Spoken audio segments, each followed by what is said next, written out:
Hi, welcome back to Ascension Thoughts. This is Corey. I hope everybody's having a beautiful day like I am. And you may ask, why are you having such a good day? Did I eat a bowl of MDMA for breakfast? No. What I've chose to do is embrace and heal my Christopher Robin and also work to be in my owl archetype. What does that mean? I'm going to compare today how Winnie the Pooh has great comparative reflection on the current archetypes in our society and how this pandemic has exacerbated some of those personality types. But first, I would like to start with how you can work to build a foundation of inner peace no matter what is happening around you. And I know that seems difficult at times like this, but I hope you can feel what I feel, that things are changing.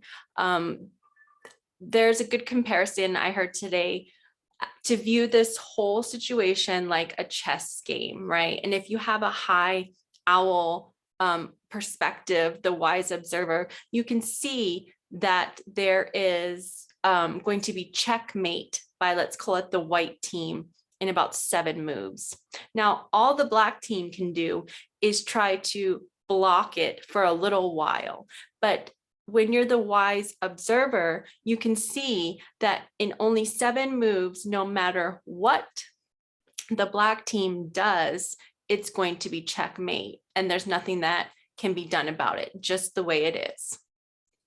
I want to say that I've been in this work for a long time, but I really didn't start to work on my thinking patterns until about 2019. Maybe late 2018, I started a process of what essentially was brainwashing. So the CIA and other operations of the government or military industrial complex, have found that when you are in states of theta, which children are in theta state brainwaves until about 6 or 7. That's why they're so easily able to pick up on what we're doing in society. And that's unfortunately when all the programming starts occurring, is at that age. So in adults, it's a little harder unless you're being hypnotized in meditation or right before sleep or in cycles of sleep. There are other, mind-altering substances that can aid in rewiring the subconscious. But if you want to begin this process, what I started doing was just all the time playing affirmations. I dug really deep into the science of things. And this is not like scientism, like trying to get you to believe something. This is basically about neuroplasticity in your brain and how it works, and how every thought that you think, it creates a neural pathway between neurons and synapses, the way they fire. So when you constantly think negative thoughts, it's so easy to stay in that loop because those wires are so easily and traveled the most. So diving deep into like the work of Dr. Joe Dispenza, you start to learn that when you make the conscious choice to start thinking differently, magical things can happen. And this doesn't happen overnight. It does not, because where energy goes, where focus goes or intention goes, energy flows, right? So when we're constantly used to having those thought patterns and we have our energy body that's trapped a lot of negativity, and we're forced in situations where we're having to, drive the same way to work, face the same people, deal with the same email list every day, it can be difficult. It really can. But what it causes you to do after time is you actually rewire your brain, neuroplasticity. So I started just, as I meditated, as I slept, during the day, as I drove, I just constantly played things. Neville Goddard, just Dr. Joe Dispenza, different affirmations. I just literally brainwashed myself. This was nonstop for about a year. And then when I had a negative thought, I tried to rethink it. I even had a rubber band on my wrist that when I started getting caught up in a story, like reliving a conversation or reliving an argument or, thinking with somebody else. I bet they're thinking this. I would take the rubber band and I would slap it, like actually physically conditioning myself not to think that way. I did this for a full year.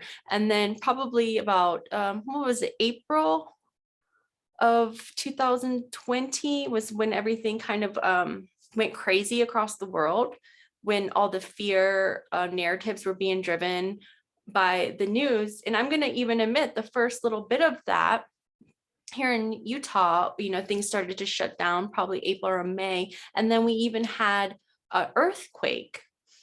And during the earthquake, one of the Mormon temples, I'm not Mormon, but I don't have any problems with Mormons. I've said this before. I respect the fact that they're very family oriented, and they definitely are not going to let the government control what they do. So I'm down with that. But they have like this trumpet, this boy that plays the trumpet, and I'm sorry if I'm butchering this, but the trumpet has to do with like rapture or the second coming. But during this earthquake, the trumpet broke. And that was like sensationalized, and all these things were happening. And I actually was working at an art shop and I got laid off. So for like, I'm going to say like a good week or so, I was like terrified. And then you know what happened? My programming, my brainwashing kicked in. And I said, oh yeah, I don't get sick. Oh yeah, I have the ability to create and manifest my thoughts and my reality. And it really did make a huge difference for me. So I got a job right away. It wasn't what I necessarily wanted to be doing, but I was taken care of during the pandemic, and I never was without. I never had to suffer.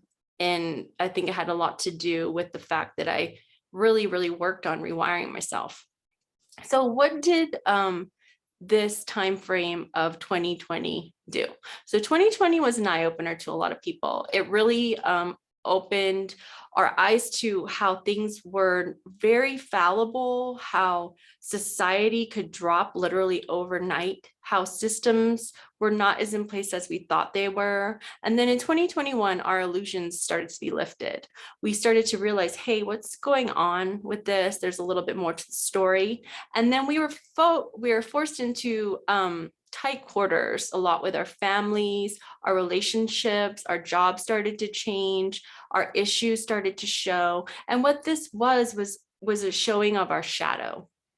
So 2021 has the theme of this is shadow and release to me. So all the darkness has to be exposed before it can be transformed. So this took form in, really not getting along with our partners, realizing the things that no longer served us, maybe recognizing patterns of addiction that we were still hanging on to, trauma.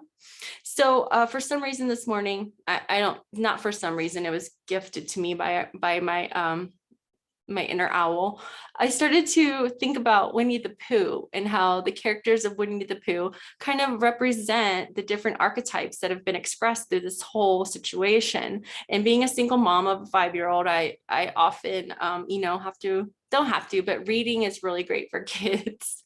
And so I read a lot of stories to my son, and I was just giggling because all the characters of Winnie the Pooh have a direct correlation to these exacerbated archetypes of personality that have been expressed through the stress of this pandemic. So I'd like to share a presentation with you.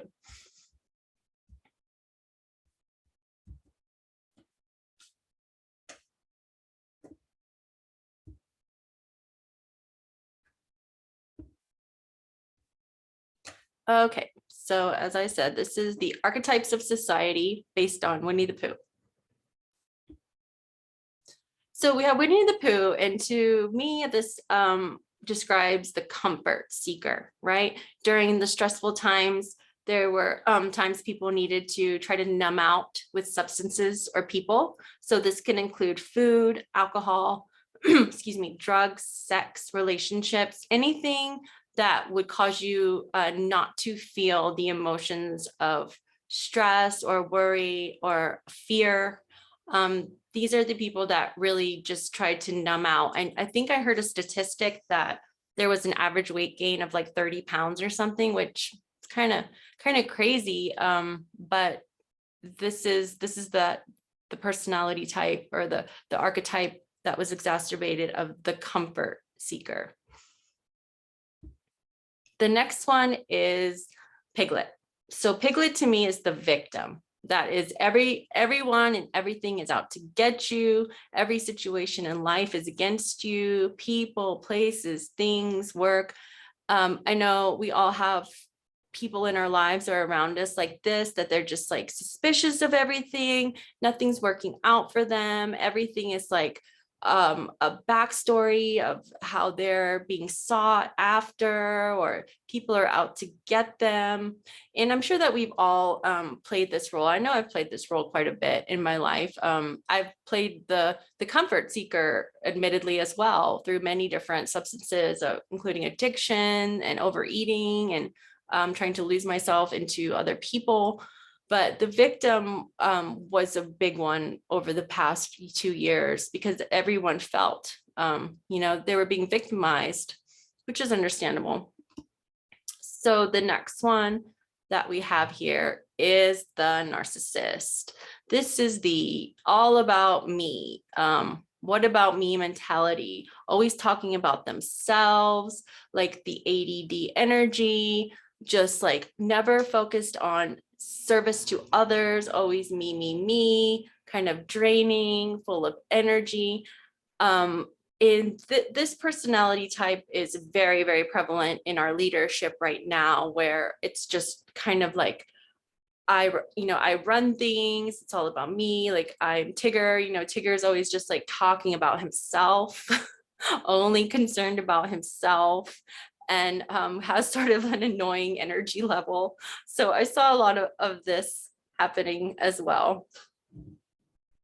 The next one is the Eeyore. This one doesn't need to be explained that well. This is like the woe is me. Something's always going on, energy vampire.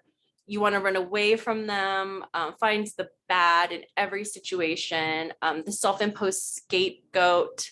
This archetype or personality type was definitely showcased over the past 2 years. I know that I worked with someone, a nice lady, nice enough lady. She was super giving, but she's just like one of those people that when you talk to her, there's just always something happening, like always like a health issue or like something going on. And like you literally feel your life force being drained away. And they also don't take hints very well when you're like, okay, I gotta go like do this thing. And they just keep going and going and going. And this can be extremely draining. So what a funny thing is that the Tigger actually has an inner Eeyore on some level. The narcissist is really on the inside extremely insecure. So they have to kind of exuberate this quality.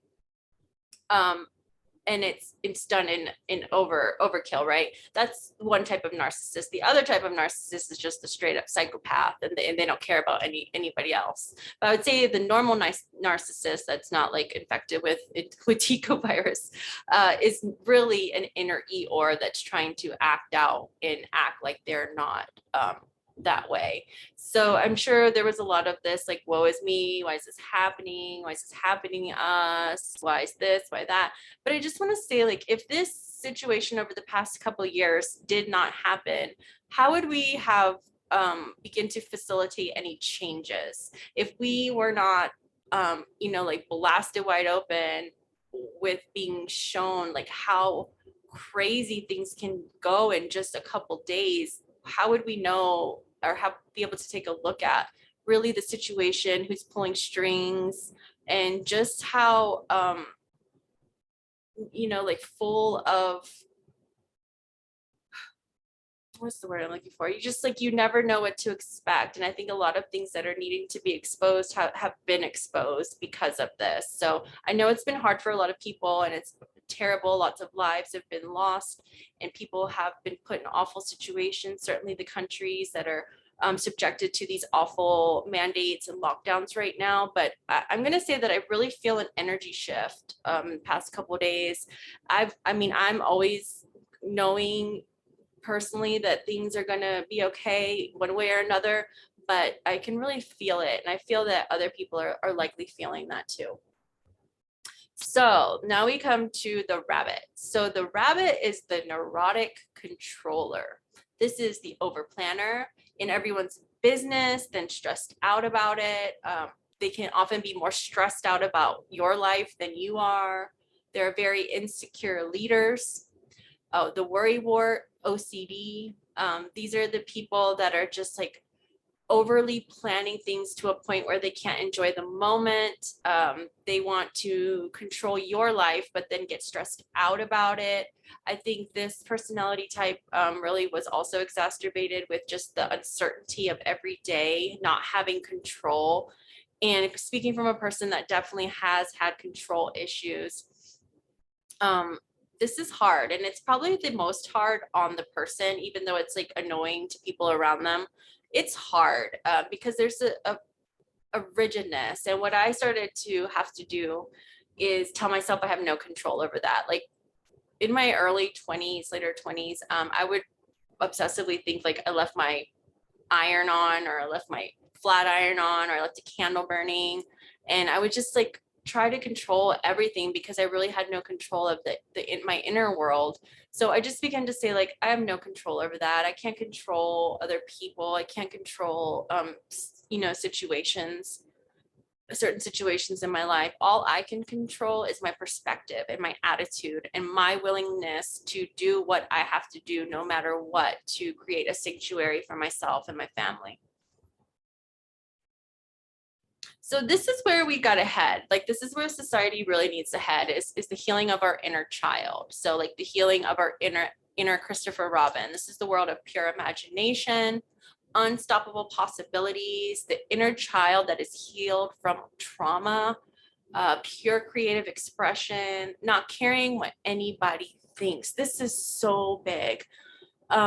Have you ever watched like a little kid just like dancing and not caring? They'll just wear crazy shit and just do whatever they want, and they don't literally care. I mean, of course, it comes to a point that they do care, and that's only because of peer pressure and when they realize that they're in a group setting or school or something like that where the majority can be mean. But up until that point, they don't care what people think about them, and that is so important. And I don't mean like not having self-care. Like I don't care what people think about me, but I still brush my teeth and brush my hair, put some lip gloss on before I make this video. It doesn't mean like I don't care, I'm not going to brush my hair. It means like I don't care. Other people's opinion of me does not affect my own self-worth. My family thinking I'm crazy for pursuing my goals and my dreams and living my purpose instead of having a 401k, I don't care.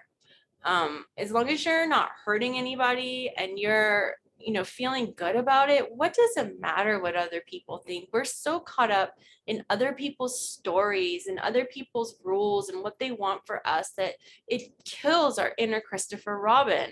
If everybody was healing their Christopher Robin and just living their purpose and being in full on creation mode, we would have a dynamic society. We would have an unstoppable society, and we wouldn't be so easily lied to, because kids definitely have a bullshit radar, and we all do, but it's often just covered up by what we think we have to do. Even though we know something's wrong, we know something's bad for us, we feel trapped that we have to do it to get a paycheck, or we have to do it to stay in our relationship, or we have to do it to stay in our society. But I just want to applaud all those people right now that are being brave, such as myself, and leaving a far-lined rut, I call it. I was making good money, all the bells and whistles, but I wasn't happy. And there came a point where I had to choose, going against my strongest belief systems and getting a paycheck. And I'm glad for that, because it gave me that push I needed to remember my purpose here and remember my mission and why I came. And I came to serve. And I believe fully that most of us came to serve. But a huge part in that is healing our inner Christopher Robins. Once you heal your inner Christopher Robin, you get to your owl. So the owl is the wise observer. This is viewing things from a larger perspective, the ancient observer in us all, knowing that there's more to the story, holding space in a healthy way. So that's big to me. Holding space for a promise of a future that you want without pushing your beliefs or ideals on other people and trying to make them see, because honestly, a lot of people aren't going to see until they're literally punched in the face. It's sometimes easier for people to stay asleep. The truth is a lot scarier and crazier than what they want us to believe.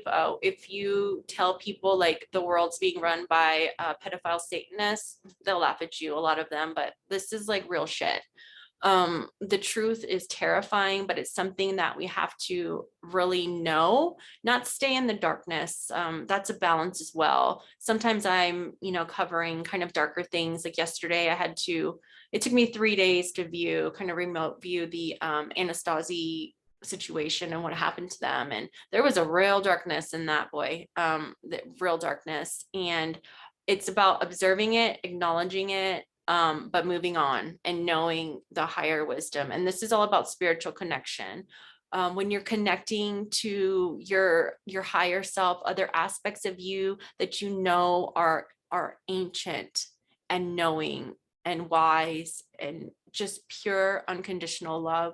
When you're connecting to those things on a daily basis or as often as you can, there's nothing that can shake you. And that doesn't mean that you're not going to have moments. We all have moments, but when you have that deep spiritual connection, you have a faith that things are going to work out, because they will, one way or another. They will. But like I said, I really heard an awesome thing today about a chess game and just observing those people that like chess. I'm kind of a nerd. I was on the chess club in high school, but there's a point when you see something and your opponent sees something and all they can do is try to block you, but it's already done. So we've already won. We've already won this. It's just right now, all the other team can do is just countermeasures before we get that final checkmate. So holding space for that is huge. And just the knowingness that there's more to the story. This is not reality.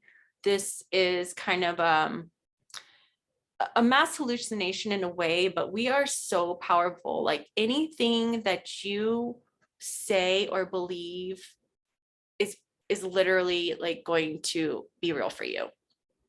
So for instance, if you're going to be like your inner eat or inner piglet, like, and nothing's working for you, everything's out to get you, why does this always happen to you? How much worse can it get? Your vibration is so low that the universe is going to meet you with that and say, okay, so I guess, you want more of that, being a reciprocal universe. So you want more of that. That's what we'll give you.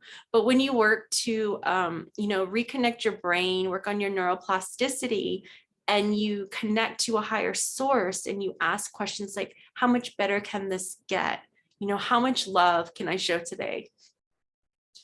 The things that you will be shown will amaze you. It's the universe works for you. Manifestation works for you, whether you believe it or not, whether you want to acknowledge it or not, it's always working. So if you make first the conscious choice to choose something better thoughts, better food, better relationships, and then intend like what you want. I want a better job. I want to lose weight. I want to stop doing this. I want to, make room for love in my life. Then you have to go to action. You can't just say it. You have to do things. And it's not easy every day. Like I get up at 3:00 every morning because I'm a single mom with a toddler and I have to make space for myself to connect. And if I don't, it affects my life. So I get up early and I eat well. I don't eat dead foods. I eat live foods because it raises my vibration. I watch everything I think. And this isn't like obsessively. I have bad days, of course, but I let myself be in that moment when I feel it. I don't cover it with food or alcohol or drugs anymore. I express the feelings when I need to express them. And then I make a choice after the expression of them to choose something different. So it sounds like, too good to be true, but I am literal proof that you can be in the depths. You can be in the gutter, literally homeless in the gutter, and change. You can change. If I can do it, anybody can do it. I'm telling you, I'm not any different than you. I'm maybe work on being a little bit more connected. Maybe I've worked on my psychic intuitive gifts, but we all are doing this every single day. And until all of us are choosing to have better thoughts, better actions, better systems for our society, we're going to be lost in this fear narrative. I'm not, because I don't watch CNN. I make the choice. I say give yourself like a 5 to 10 minute news rule a day, because if all you're bombarded with is the narrative that they want you to hear and feel, that's what you're going to feel. But if you make the choice to, brainwash yourself in a good way, then eventually it's going to work out. Like I said, I did a year of it and I was scared for like 3 or 4 days. I even got fired. I got laid off. And I was like, oh yeah, that's not even what I believe. I don't get sick. Everything is going to work out. And it has. So I hope you've enjoyed this. I hope you followed me on it, and stay strong and positive out there. Bye.